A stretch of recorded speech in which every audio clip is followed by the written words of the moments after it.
نحمده ونصلي على رسوله الكريم اما بعد فاعوذ بالله من الشيطان الرجيم بسم الله الرحمن الرحيم يا ايها الذين آمنوا اذا قمتم الى الصلاة فاغسلوا وجوهكم وايديكم الى المرافق وامسحوا برؤوسكم وارجلكم الى الكعبين آمنت بالله صدق الله مولانا العظيم وبلغنا رسوله النبي الأمين المتين المكين المختار الكريم ونحن على ذلك لمن الشاهدين والشاكرين والذاكرين والحافظين والواصفين والحامدين والحمد لله رب العالمين. قال الله تعالى في شان حبيبه ونبيه مخبرا وآمرا ان اللہ وملائکتہ یصلون علی النبی یا ایہا الذین آمنوا صلوا علیہ وسلموا تسلیما اللہم صل علی سیدنا ومولانا محمد معدن الجود والکرم وآلہ الکرام وابنہ الکریم وبارک وسلم. اللہ رب العزت قرآن مقدس میں ارشاد فرماتا ہے، اے لوگو، اے ایمان والو، جب تم نماز کا ارادہ کرو، نماز کا قصد کرو تو اپنے چہرے کو دھو، اپنے ہاتھوں کو دھو کوہنیوں سمیت، اور اپنے سر کا مسح کرو اور اپنے پیروں کو دھو. اس آیت کریمہ سے وضو کا ثبوت ہوتا ہے. حدیث پاک ہے، میرے آقا مصطفیٰ کریم رؤوف و رحیم جناب محمد الرسول اللہ صلی اللہ علیہ وآلہ وسلم ارشاد فرماتے ہیں کہ مفتاح الصلاۃ الطہور، کہ وضو جو ہے وہ نماز کی کنجی ہے. محدثین کرام، شارحین حدیث اس حدیث پاک کی تشریح کرتے ہوئے ارشاد فرماتے، ایکسپلینیشن کرتے ہوئے، کہ اس حدیث پاک میں نماز کو ایک عمارت سے تشبیہ دی گئی. جیسے ایک عمارت بنائی جائے، اس کا دروازہ بھی ہو، لیکن جب تک بندے کے پاس اس کی چابی نہ ہو، اس کی چابی جسے ہم اپنی زبان میں کہتے ہیں کی نہ ہو، وہ بندہ اندر داخل ہو سکتا ہے. درود پاک پڑھ لیجیے، اللہم صلی علی سیدنا مولانا محمد معدن الجود والکرم.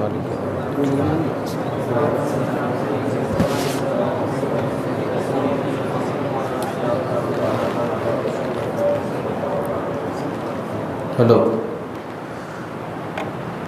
تو اگر کوئی بندہ عمارت تو بنا لے، دروازہ بھی بنا لے، لیکن اس کے پاس چابی نہ ہو اندر داخل ہونے کی، اندر انٹر ہونے کی، تو کیا وہ بندہ ڈائریکٹ اندر جا سکتا ہے؟ یقینی طور پہ نہیں جا سکتا. تو اللہ کے رسول صلی اللہ علیہ وآلہ وسلم نے اس حدیث پاک میں عمارت کی مثال دے کر کے یہ ارشاد فرمایا کہ جس طرح ایک عمارت میں انسان بغیر چابی کے داخل نہیں ہو سکتا، اسی طرح بندہ نماز کے اندر بغیر وضو کے داخل نہیں ہو سکتا. بالکل بلیغ تشبیہ ہے. میرے آقا مصطفیٰ کریم کو اللہ رب العزت نے جامع الکلم، یعنی مختصر بات فرمانے والے، اور اس میں بہت سارے معانی وغیرہ پنہا رہتے تھے، پوشیدہ رہتے. خیر، ایک حدیث پاک میں وضو کی فضیلت کے تعلق سے میرے آقا مصطفیٰ کریم فرماتے، حضرت ابو ہریرہ سے روایت ہے کہ جب بندہ اپنے گھر سے وضو بنا کر کے چلتا ہے تو ایک قدم جو اٹھاتا ہے، اللہ اس ایک قدم کے بدلے اس کے ایک گناہ کو معاف فرماتا ہے، اور دوسرا قدم جب اٹھاتا ہے تو اللہ رب العزت اس دوسرے قدم کو اٹھانے کے بدلے میں اس کے ایک درجے کو بلند فرماتا ہے. یعنی وہ بندہ مسجد تک آتا ہے، اللہ رب العزت اسے نیکیاں عطا فرماتا ہے، اس کے گناہوں کو معاف فرماتا ہے، اس کے درجات کو بلند فرماتا ہے. اور ایک اور حدیث پاک بیان کر کے پھر انشاءاللہ وضو کا طریقہ، غسل کا طریقہ بیان کرنا ہے کہ جب بندہ وضو کرتا ہے، ویسے تو ہونا یہ چاہیے کہ انسان سے جہاں تک ہو سکے گھر سے وضو کر کے آئے، قدم قدم پر اسے ثواب ملے گا. اگر بندہ وضو کرتا ہے، حدیث پاک میں آتا ہے، تو جو گناہ اس نے چہرے کے ذریعے کیے تھے، آنکھوں کے ذریعے کیے تھے، اللہ اس وضو کی برکت سے ان سارے گناہوں کو معاف فرما دیتا ہے. یعنی گناہ صغیرہ اس لیے کہ گناہ کبیرہ بغیر توبہ کے معاف نہیں ہوتے۔ جب بندہ اپنے ہاتھوں کو دھلتا ہے کوہنیوں سمیت، تو اس بندے نے ہاتھوں کے ذریعے جو گناہ کیے تھے اللہ اس وضو کی برکت سے ان گناہوں کو معاف فرما دیتا ہے۔ جب وہ بندہ سر کا مسح کرتا ہے، کانوں کا مسح کرتا ہے، تو سر وغیرہ کے ذریعے اس نے گناہ کیے تھے، اللہ رب العزت اس سر کے مسح کی برکت سے ان گناہوں کو معاف فرما دیتا ہے۔ پیر اگر دھلتا ہے، پیر والے گناہوں کو معاف فرما دیتا ہے۔ حتیٰ کہ حدیث پاک میں یہاں تک فرمایا گیا کہ جب بندہ اپنے ہاتھوں کو دھلتا ہے اور ناخن وغیرہ میں جب پانی پہنچتا ہے، ناخن وغیرہ میں جب پانی پہنچتا ہے، تو اس ناخن کے ذریعے اس بندے نے جو گناہ کیا تھا، اللہ کی ذات اتنی ستار، غفار، مہربانی فرمانے والا ہے وہ رب، وہ اتنا کرم فرمانے والا ہے کہ اس ناخن کے ذریعے اس بندے نے جو گناہ کیے تھے، اللہ اس وضو کی برکت سے اس ناخن والے گناہوں کو بھی معاف فرما دیتا ہے۔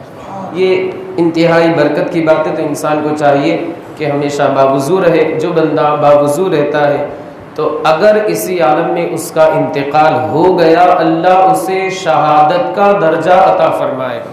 تو ہمیں چاہیے کہ ہم ہمیشہ باوضو رہا کریں۔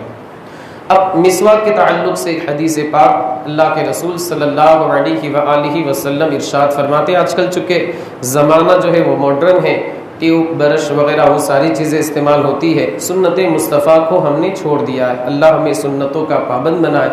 میرے آقا مصطفیٰ کریم فرماتے کہ جو نماز مسواک کرنے کے بعد ادا کی جائے، جو نماز مسواک کرنے کے بعد ادا کی جائے، تو اللہ رب العزت اس نماز کے مقابلے میں جو بغیر مسواک کے ادا کی گئی، یعنی ایک بندے نے مسواک کی اور ایک بندے نے مسواک نہیں کی، تو اللہ رب العزت اس مسواک کرنے والے بندے کو 70 نمازوں سے زیادہ ثواب عطا فرماتا ہے۔ 70 نماز، 70 جسے کہا جاتا ہے، تو مسواک کی عادت بھی بنانی چاہیے۔ اب وضو کے فرائض کیا ہے، یہ تو تقریباً ہر سنی مسلمان جانتا ہے۔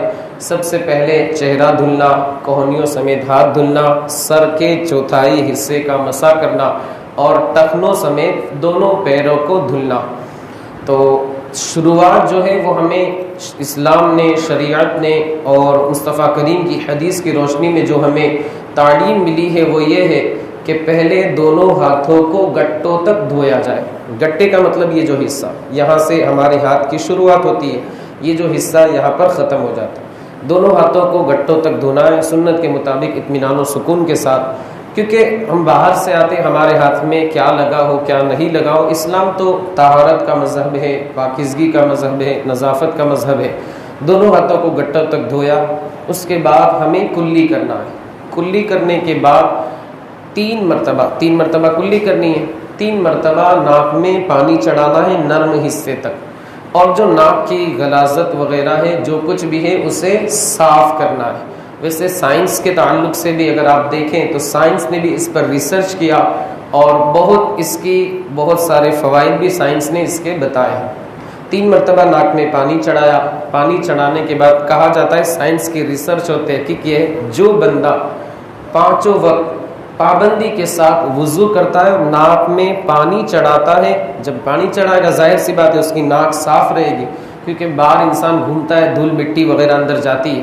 جو بندہ پابندی کے ساتھ اپنی ناک کو صاف کرتا ہے اس بندے کو کبھی بھی دمے کی بیماری نہیں ہو سکتی۔ سائنس تو آج کل پہنچ رہی ہے، ہمارے حضور نے تو آج سے 1450 سال پہلے ہی بیماریوں سے بچنے کا طریقہ ارشاد فرمایا۔ انسان عمل تو کرے، انشاءاللہ سنت کی برکت سے اللہ اسے بیماریوں سے محفوظ فرما دے گا یقینی طور پر۔ تو ناک میں پانی چڑھانا ہے 3 مرتبہ اور ناک کی جو غلاظت وغیرہ اسے صاف کرنا ہے۔ پھر اس کے بعد پورے چہرے کو دونوں چلو میں پانی لے کر کے پورے چہرے کو دھلنا ہے۔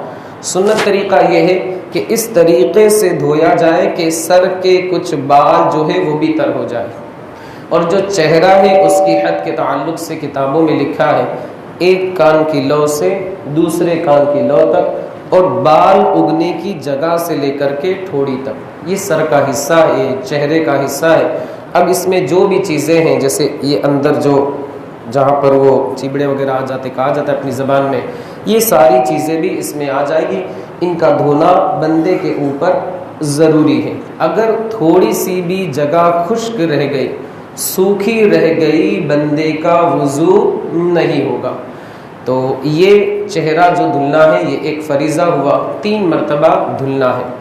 اور دوسرا ہاتھ کو دھلنا ہے. ہاتھ کو دھلنا یہاں کون نہیں ہوتا. ہمارے بہت سے بھائیوں کو دیکھا ہے جیسے حوض وغیرہ یا پھر نل کا پانی ہے تو ایسے کر دیتے، ایسے کر دیتے. تو بسا اوقات ایسا ہوتا ہے کہ وہ جو پانی کی بوندیں ہیں وہ ایک طرف بہتی ہیں اور دوسری طرف نہیں بہتی، وہ حصہ خشک رہ جاتا ہے.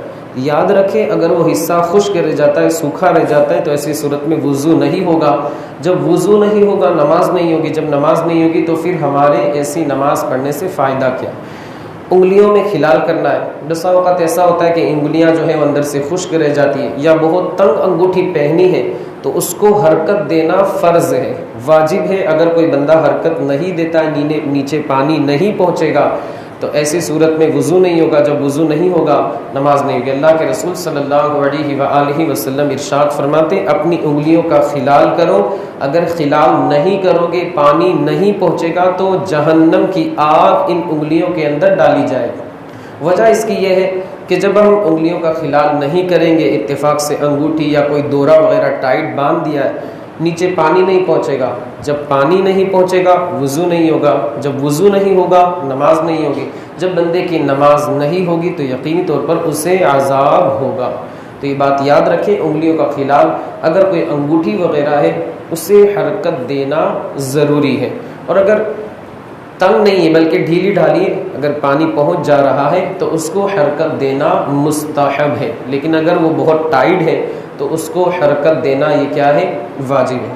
کوہنیے تک ہاتھ کو دھلنا ہے. اور ایک سنت اس میں یہ بھی ہے کہ بندہ یہاں تک جیسے کوہنی تک دھلنا ہے، لیکن مستحب یہ ہے کہ اس کو اور بڑھائے، یعنی یہاں تک دھلے. حدیث پاک میں ہے کہ کل قیامت کے دن میری امت کے جو اعضاء ہیں، اعضاء وضو، پارٹس آف باڈی یا پارٹس آف وضو کہہ لیجیے، یہ کل قیامت کے دن وضو کی برکت سے چمکتے ہوئے نظر آئیں گے.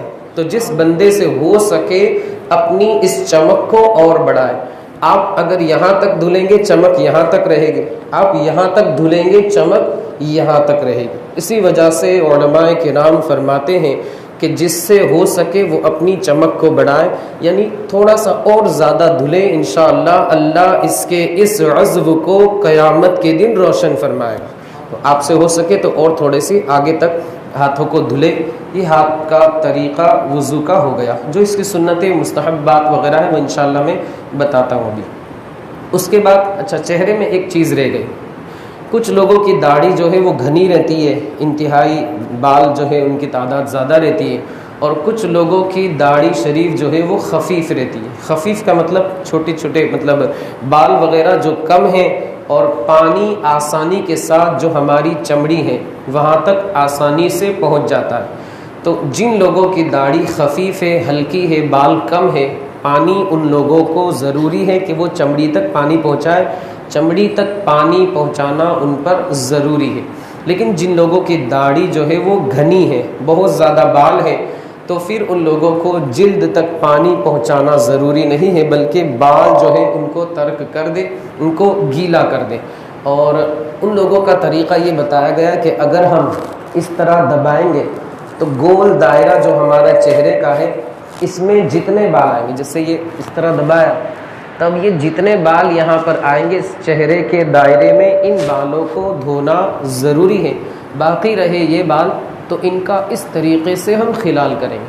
خلال کا مطلب ہوتا ہے انگلی، یعنی گیلا ہاتھ، گلی انگلیاں اس طرح داخل کر کے پانی پہنچانا. تو جن حضرات کی داڑھی گھنی ہے، بال بہت زیادہ ہے، ان پر خلال کرنا ضروری ہے. اور جن لوگوں کی خفیف داڑھی ہے تو جلد تک، چمڑی تک ان حضرات کو پانی پہنچانا یہ ضروری ہے. اب عادتاً جو ہمارا منہ بند رہتا ہے، جیسے ہم نے منہ بند کیا تو جتنی چیزیں ہمیں نظر آتی ہیں، جیسے ہونٹ کا یہ حصہ، تو ان جگہوں پر پانی پہنچانا ضروری ہے. جو ہمیں منہ بند کرنے میں چیزیں نظر آتی ہیں ان جگہوں پر پانی پہنچانا ضروری ہے. اب اگر کوئی بندہ اپنے منہ کو بالکل دونوں ہونٹوں کو دبا کر کے بند کر دیتا ہے تو بھی اس بندے کے اوپر جو ظاہری حصہ انسان کو دیکھنے سے نظر آتا ہے اس حصے پر پانی پہنچانا یہ کیا ہے؟ ضروری ہے۔ ہاتھ کے تعلق سے تو ہو گیا۔ سر کا مسح، اس کا سنت طریقہ ہمارے بہت سے بھائی نہیں جان پاتے۔ اس ہاتھ کی یہ انگلیاں دونوں، بیچ والی اور اس کے بغل والی، دونوں کو اس طریقے سے ملانا ہے اور یہاں سے شروعات کرنی، جہاں سے بال اگتے ہیں یہاں سے پورا پیچھے گردن تک لے جانا ہے۔ گردن تک مطلب گردن تک نہیں، بلکہ جہاں پر بال ختم ہوتے ہیں وہاں تک لے جانا ہے۔ وہاں تک ہم لے گئے، جیسے یہ اس طریقے سے ہم یہاں تک لے گئے۔ اب یہ جو حصہ یہ استعمال نہیں ہوا، دونوں یہ حصے استعمال نہیں ہوا، یہاں تک اس طرح ہم لے گئے۔ اب یہ حصہ گھماتے ہوئے یہاں پر لائیں۔ اب ہاتھ کی جو پچھلا حصہ ہے، دونوں انگلیوں کا پچھلا حصہ ہے، اس کے ذریعے ہم گردن کا مسح کریں۔ یہ دونوں حصے باقی رہ گئے، اس کا استعمال نہیں ہوا ہے، انگوٹھے کا یہ حصہ، یہ حصہ، اس کے ذریعے ہم یہ کان کا اس طرح مسح کریں۔ شہادت کی انگلی کے ذریعے کان کو صاف کریں، یعنی کان کا مسح کریں۔ یہ ہو گیا سنت طریقہ، اس طرح یاد رہے گا انشاءاللہ۔ یہ پریکٹیکل بھی بتانا ضروری ہے کیونکہ انسان کی یہ فطرت اور خاصیت ہے کہ سن کر کے اتنا جلدی کیچ نہیں کرتا جتنا دیکھ کر کے وہ بندہ کیچ کرتا ہے۔ تو آپ حضرات انشاءاللہ یاد رکھیں گے، سنت کے مطابق وضو کریں گے، اللہ تعالیٰ ہمیں سنت کے مطابق زندگی کے شب و روز گزارنے کی توفیق رفیق عطا فرمائے۔ یہ ہو گیا سر کا مسح۔ اب اگر کوئی بندہ ایسا ہے کہ جس کے بال اگتے ہی نہیں، آپ حضرات نے دیکھا ہوگا بہت سارے حضرات کو یہاں بال ہوتے ہیں اور یہاں پر خالی رہتا ہے، تو وہ لوگ کیا کریں گے؟ تو شریعت نے یہ بتایا کہ وہ لوگ بھی عادتاً جو عام بندوں کے بال جہاں سے اگتے ہیں وہاں سے ان لوگوں کو سر کے مسح کی شروعات کرنی ہے، یعنی سر کے کسی بھی حصے کے چوتھائی 1/4 جسے آپ کہہ لیجیے 25% وہ ضروری ہے، اور جہاں سے بال اگتے ہیں وہاں سے چہرہ دھونا ضروری ہے، جو وضو کا پہلا فرض ہے۔ چہرہ جو ہے وہ کہاں سے دھلیں گے؟ تو عادتاً جہاں سے بال اگتے ہیں۔ اب اگر کوئی بندہ ایسا ہے کہ جس کے بال ہی نہیں اگتے تو عام طور سے عام بندوں کے جہاں سے بال اگتے ہیں وہاں سے شروعات کریں گے، وہ جن کے بال سر کے اوپر نہیں ہیں۔ اب ٹخنوں سمیت پیر کا دھلنا، ٹخنے آپ جانتے ہیں جس کے سہارے جس کے بل بوتے ہم بیٹھتے ہیں، ان کا دھونا ضروری ہے۔ اگر بندہ نہیں دھوئے گا وہ حصہ معاذ اللہ خشک رہ گیا، وضو نہیں ہوگا تو نماز نہیں ہوگی۔ اب اکثر و بیشتر ایسا ہوتا ہے کہ جیسے ہمارے ہاتھ میں سیاہی لگی ہے پین وغیرہ کی، تو یہ پین وغیرہ کی جو سیاہی اس کے نیچے پانی پہنچ جاتا ہے، وضو ہو جائے گا۔ لیکن اگر جیسے آٹا وغیرہ ہے، لئی وغیرہ جس کو بولتے ہیں، یا ایسا کلر لگ گیا ہے کہ جلد تک چمڑی تک پانی نہیں پہنچتا، ایسے صورت میں وضو نہیں ہوگا، اس کو چھڑانا ضروری ہے۔ الیکشن کا موقع آتا ہے تو وہ لوگ اس طرح ناخن کے اوپر ایک وہ لگاتے ہیں، سیاہی لگاتے تاکہ یہ بندہ دوسری مرتبہ ووٹ دینے نہ آئے۔ آپ 1000 کوشش کر لیں وہ نہیں چھوٹے گا، کیونکہ اگر وہ چھوٹ جاتا تو وہ لگاتا ہی نہیں کہ دوسری بار آ جائے گا واپس ووٹ دینے کے لیے، تو اس کو بندے کو چھڑانا مشکل ہے۔ جب مطلب کتنی بھی کوشش کرے وہ نہیں چھوٹتا، مطلب ٹائم لگتا ہے، 15-20 دن میں خود بخود وہ ختم ہونا شروع ہو جاتا ہے، لیکن جب تک وہ ہے 2-3 دن میں اس کو چھڑانا الگ کرنا مشکل ہو جاتا ہے۔ تو شریعت انسان کے اوپر اس کی طاقت سے زیادہ بوجھ نہیں ڈالتی۔ اگر نہیں چھوٹ رہا ہے کوئی بات نہیں، مجبور بندہ کیا کرے گا، نہیں چھوٹ رہا ہے، ایسی صورت میں اس بندے کا وضو ہو جائے گا۔ اچھا، ہماری اسلامی بہنیں مہندی کا استعمال کرتی، تو مہندی کی وجہ سے پانی نہیں رکتا، پانی چمڑی تک جلد تک پہنچ جاتا ہے اور اس سے وضو ہو جائے گا، وہ حصہ بھیگ جاتا ہے، تر ہو جاتا ہے اور کوئی حرج نہیں ہوگا، وضو اس بندی کا ہو جائے گا۔ مسواک کتنی ہونی چاہیے؟ تو مسواک جو ہے وہ ایک بالشت، ایک بلس جسے کہتے ہیں اپنی زبان میں، بالشت ہونی چاہیے، اور یہ جو انگلی ہے اس کے برابر موٹی ہونی چاہیے۔ اس سے اگر تھوڑی سی اور ذرا موٹی بھی ہے، جاڑی بھی ہے تو بھی چل جائے، لیکن ایک بالشت سے زیادہ اس کی لمبائی نہیں ہونی چاہیے، اس لیے کہ حدیث پاک میں آتا ہے جب مسواک ایک بالشت ایک بلس سے زیادہ ہوتی ہے تو اس پر شیطان بیٹھتا ہے۔ تو کتنی ہوگی مسواک؟ ایک بالشت یعنی ایک بلس۔ اس کے پکڑنے کا طریقہ، یہ 3 انگلیاں آپ اوپر رکھیں گے اور باقی کی 2 انگلیاں نیچے رکھیں گے، اس طرح دیکھیں، اس طریقے سے آپ مسواک کریں گے۔ اور شروعات جو ہے دائیں طرف کے اوپر کے دانت، پھر بائیں طرف کے اوپر کے دانت، پھر دائیں طرف کے نیچے کے دانت، پھر بائیں طرف کے نیچے کے دانت. یاد رہے گا، شروعات جو ہے دائیں طرف کے اوپر کے دانت، پھر بائیں طرف کے اوپر کے دانت، پھر دائیں طرف کے نیچے کے دانت، اور پھر بائیں طرف کے نیچے کے دانت. اس طریقے سے کرنا ہے، اس طرح نہیں کرنا ہے. یاد رکھیں گے، کلر کی پنچھی نہیں پھرانی. مطلب جو آڑے اس میں آپ کریں گے، اس کو جو کھڑے طریقے سے نہیں کریں گے، جو مطلب سیدھا نہیں کریں گے، بلکہ آڑے طریقے سے اس کا آپ استعمال کریں گے. اور دوسری بات کہ مسواک جو ہے کس لکڑی کی ہونی چاہیے، تو مسواک جو ہے کڑوی لکڑی کی، جیسے زیتون ہے، پیلو کا درخت ہے اس کی لکڑی ہے، یا نیم کا درخت ہے. یہ کیا ہے، آپ کے مسوڑے کے لیے، آپ کے دانتوں کے لیے مفید ہے، اور خوشبودار میٹھی جو مسواک ہوتی ہے اس سے پرہیز کرنا چاہیے. خوشبودار مسواک جو ہوتی ہے اس سے پرہیز کرنا چاہیے. آج کل ہمارے یہاں میں نے شروع میں بتایا کہ برش وغیرہ وہ ساری چیزیں استعمال کرتے ہیں، مگر مسواک کو ہم نے چھوڑ دیا. یاد رکھیں، مشائخ کرام یہاں تک فرماتے ہیں جو بندہ مسواک پابندی سے کرتا رہتا ہے، اللہ رب العزت اسے بہترین خاتمہ نصیب فرماتا.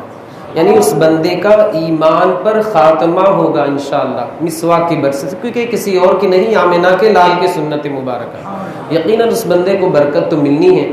اور جو بندہ افیون کھاتا ہے، جس کے ذریعے نشہ وغیرہ کیا جاتا ہے، تو اللہ رب العزت اسے مرتے وقت کلمہ نصیب نہیں فرمائے گا. یہ مشائخ کرام فرماتے. تو مسواک کے سنت کو انشاءاللہ اپنائیں گے. بہت مہنگی نہیں ملتی ہے، بلکہ اکثر و بیشتر تو دیکھا گیا ہے کہ بہت سارے حضرات خرید کر کے لے کے آتے اور ایسے فری میں تقسیم کر دیتے. آپ میں سے جو چاہے وہ 5-10 مطلب زیادہ 100-150 آپ لے کر کے آئے، وہ تقسیم کر دے. جتنے بندے سنت کو ادا کریں گے انشاءاللہ ان سارے لوگوں کی سنت کی ادائیگی کا ثواب آپ کو ملے گا.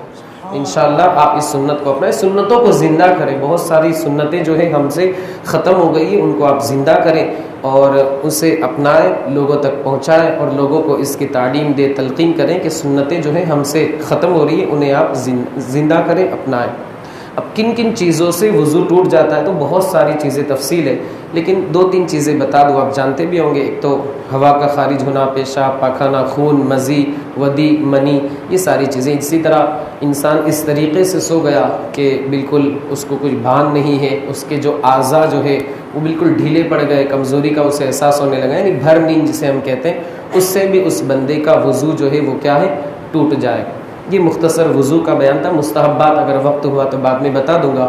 اب غسل کی ہم بات کرتے ہیں مختصر طور پر. غسل کے کتنے فرائض ہیں آپ حضرات جانتے ہوں گے. غسل کے 3 فرائض ہیں. ایک تو کلی کرنا، لیکن وہ کلی نہیں جو عام طور سے کھانے کے بعد تھوڑی بہت ہلکی پھلکی کر دی ختم، بلکہ ایسی کلی جو منہ کے پورے حصے میں پانی پہنچ جائے. اس طریقے سے کلی کرنا ہے کہ منہ کے پورے حصے میں، جہاں جیسے مسوڑے کے نیچے، زبان کے نیچے، ادھر داڑھ کے طرف، ادھر دانت کی طرف، پوری جگہ پہ پانی پہنچ جانا ضروری ہے. اگر ایک جگہ پانی نہیں پہنچا تو ایسی صورت میں غسل نہیں اترے گا. یعنی اس بندے کے اوپر غسل واجب ہے کہ اگر غسل نہیں کرے گا نماز نہیں پڑھ سکتا، جیسے اس کو احتلام ہوا وغیرہ وغیرہ. تو ایسی صورت میں اس بندے کا غسل نہیں ہوگا. جب غسل نہیں ہوگا تو نماز وغیرہ بھی اس کی نہیں ہوگی. یعنی مکمل طریقے سے اس بندے کے اوپر کلی کرنا، منہ کے ہر حصے پر پانی پہنچانا ضروری ہے. اور اگر اس کا روزہ نہیں ہے تو غرارہ کر لے. غرارہ اس کے لیے یہ کیا ہے، مستحب ہے، غرارہ کر لے. اور اگر روزہ ہے تو روزے کی حالت میں غرارہ کرنے کی اجازت نہیں ہے. دوسرا جو فرض ہے وہ ناک میں پانی چڑھانا. ناک میں پانی چڑھانا، یہ جو ناک کی جڑ ہے وہاں تک روزے کی حالت کے بغیر یہ پہنچانا ضروری ہے. اور جو ناک کی غلاظت وغیرہ ہے اس کو صاف کر کے نیچے چمڑی تک پانی پہنچانا ضروری ہے. اگر جیسے سردی کا موسم ہے اور اس کی ناک خراب ہے اور نیچے چمڑی تک پانی نہیں پہنچا تو ایسی صورت میں اس بندے کا غسل نہیں ہوگا۔ ہاں اگر اس کو بہت تکلیف ہوتی، جیسے بسا اوقات زکام وغیرہ رہتا ہے اور اگر وہ صاف کرے گا تو اس کو بہت تکلیف ہوگی، تو ایسی صورت میں صرف پانی پہنچا دے، اسے الگ کرنا ضروری نہیں ہے۔ اسی طرح دانت وغیرہ صاف کرنا تو ضروری ہے، لیکن پان کھانے والوں کے دانت جو ہے وہ لال لال ہو جاتے ہیں، یا گٹکھا تمباکو کا کھانے والوں کے، اگر وہ اس کو چھڑائیں گے، صاف کریں گے تو ان کو تکلیف ہوگی، تو ایسی صورت میں ان کو چھڑانا، صاف کرنا ضروری نہیں ہے، بلکہ پانی سے تر کر دیں، ان کی کلی ہو جائے گی، غسل ہو جائے گا۔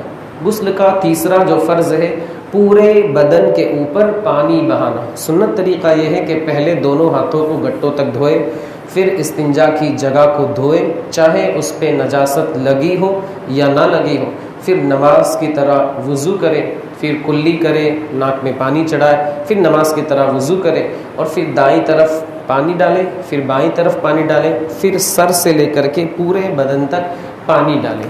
یہ غسل کا سنت طریقہ ہے۔ اگر وہ ایسی جگہ ہے جہاں پر پانی جمع ہوتا ہے تو وہاں پر پیر نہ دھلے، بلکہ باہر آ کر کے پھر پیر دھلے۔ یہ غسل کا سنت طریقہ ہے۔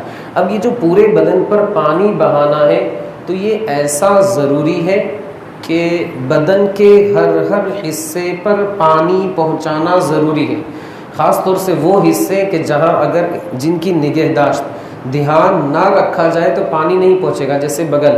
اب اگر ہم اسے اٹھا کر کے باقاعدہ ہاتھ وغیرہ کے ذریعے نہیں مسلیں گے تو پانی نہیں پہنچے گا۔ اسی طرح بال وغیرہ میں اندر پانی پہنچانا یہ ضروری ہے، چاہے مرد ہو چاہے عورت۔ عورت اگر چوٹی باندھ کر کے غسل کر رہی ہے، پانی پہنچ رہا ہے تو ٹھیک، لیکن اگر نہیں پہنچ رہا ہے تو چوٹی کھول کر کے نیچے سر کا جو حصہ ہے وہاں تک پانی پہنچانا ضروری ہے۔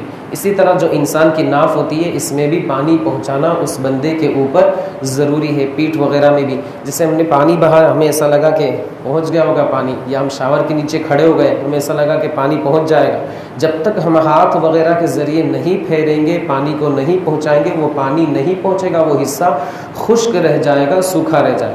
اور بالوں کے اندر جڑ تک پانی پہنچانا ضروری ہے، تو ہمیں انگلیوں سے ایسے کھلال کرنا پڑے گا، ایسے مسلنا پڑے گا، تب جا کر کے پانی پہنچے گا۔ یہی وجہ ہے کہ مولائے کائنات شیر خدا حضرت علی فرماتے ہیں، اسی وجہ سے میں نے بالوں سے دشمنی کر لی۔ مطلب یہ ہے کہ آپ ہمیشہ اپنے بالوں کو اتروا دیتے تھے، ہمیشہ سر میں ایک بھی بال نہیں رکھتے تھے۔ کیوں؟ وجہ کیا ہے؟ وہ یہ ارشاد فرماتے تھے کہ سر کی جو جلد ہے، کھال جسے کہا جاتا ہے، چمڑی ہے جسے کہا جاتا ہے، وہاں تک پانی پہنچانا ضروری ہے۔ جب بال ہوتے ہیں تو انسان وہاں تک پانی پہنچانا اس کے لیے مشکل ہو جاتا ہے، اس وجہ سے میں سر پر بال نہیں رکھتا بلکہ اسے اتروا دیا کرتا ہوں۔ تو یہ غسل کا سنت طریقہ ہے اور اس کے مطابق بندے کو غسل کرنا چاہیے۔ حمام میں پیشاب وغیرہ کرنا منع ہے، اور حکمہ جو ہے وہ یہ فرماتے ہیں کہ حمام میں، غسل خانے میں پیشاب کرنے سے بندے کو نسیان یعنی بھولنے کی بیماری کا اندیشہ ہے۔ وہ بندہ ایسی بیماری میں مبتلا ہو کہ اسے بھول جائے، جیسے بات اس کو یاد رہی لیکن بھول گیا، بھولنے کی بیماری ہونے کا اندیشہ ہے۔ تو حمام میں پیشاب کرنے سے انسان کو بچنا چاہیے، پرہیز کرنا چاہیے۔ اب غسل کے جو نواقض ہے، کن چیزوں سے غسل واجب ہوتا ہے، تو آپ جانتے ہوں گے، منی وغیرہ ہے، احتلام شہوت کے ساتھ منی کا نکلنا احتلام ہے۔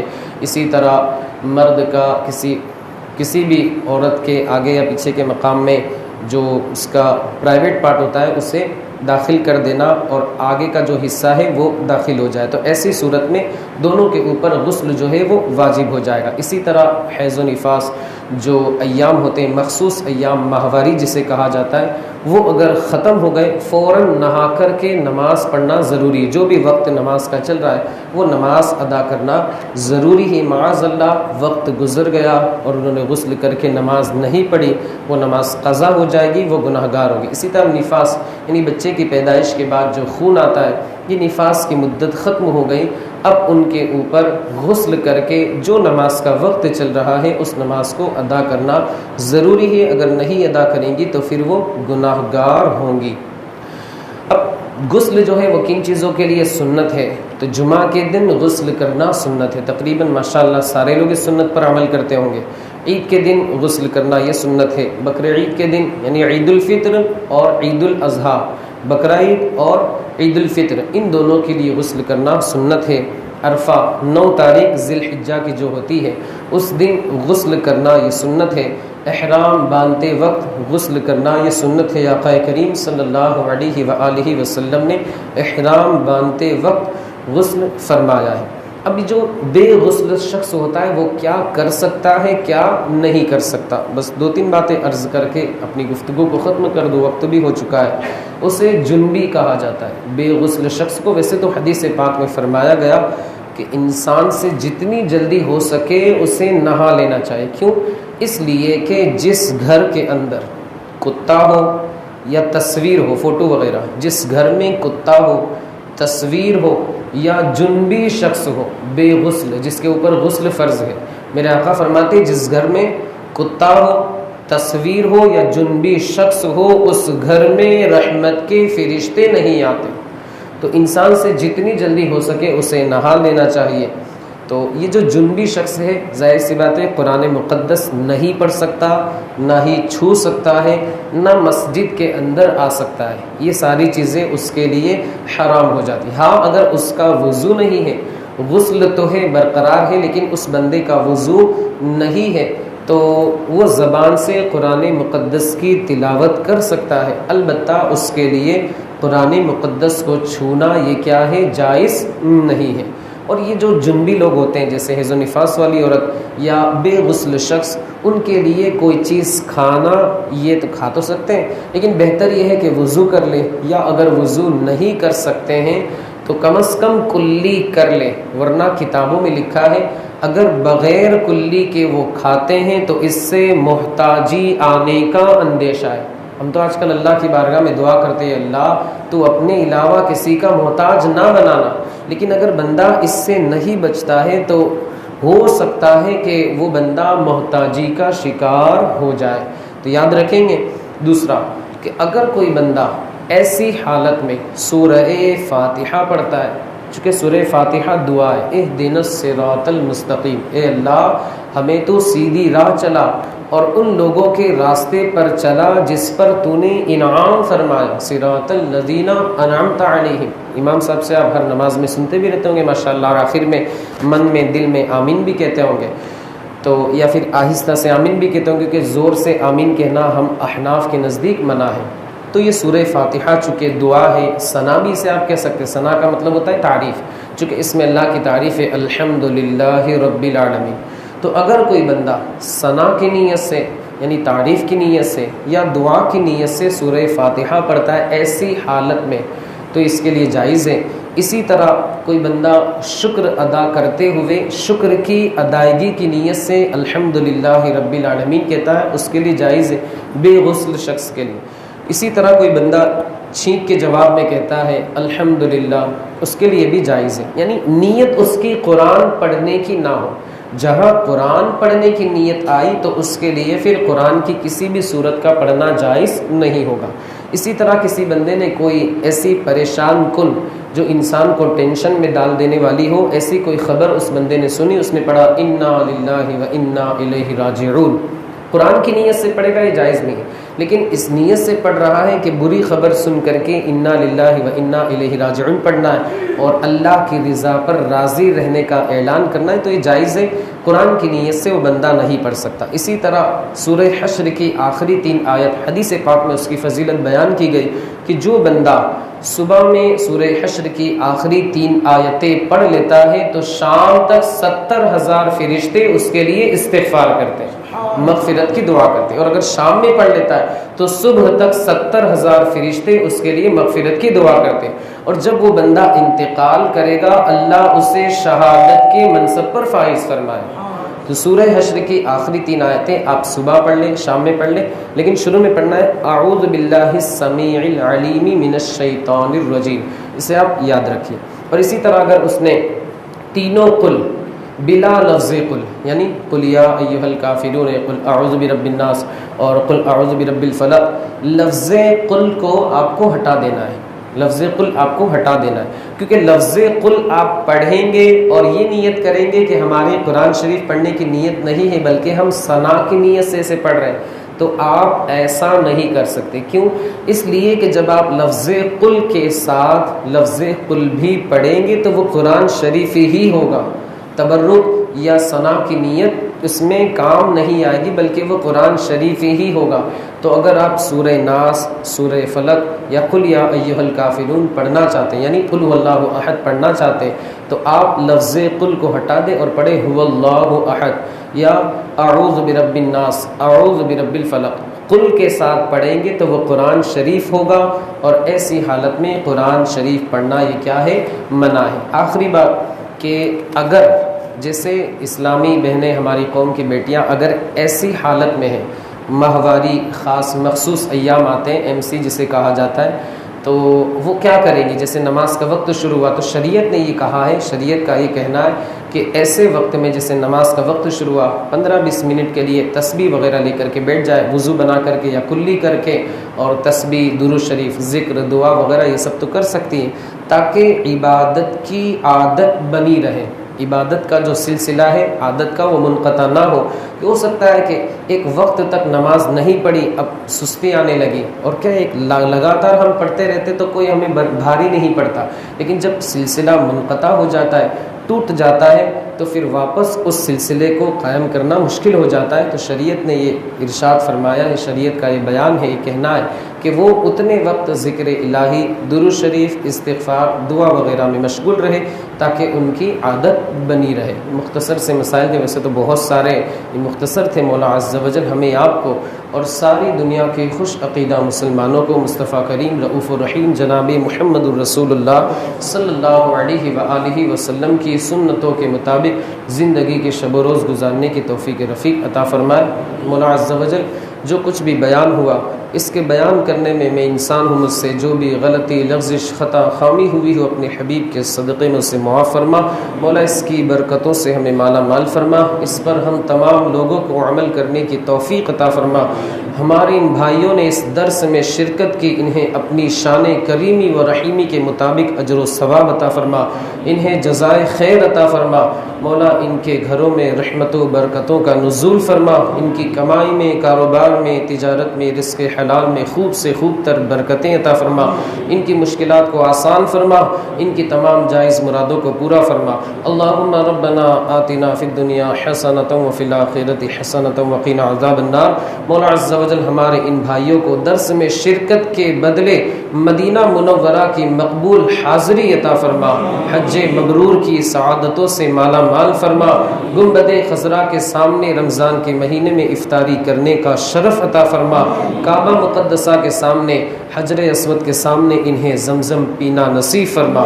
وصلی اللہ تعالی علی خیر خلقہ ونور عرشہ سیدنا مولانا محمد وعلی آلہ واصحابہ اجمعین برحمتک یا ارحم الراحمین۔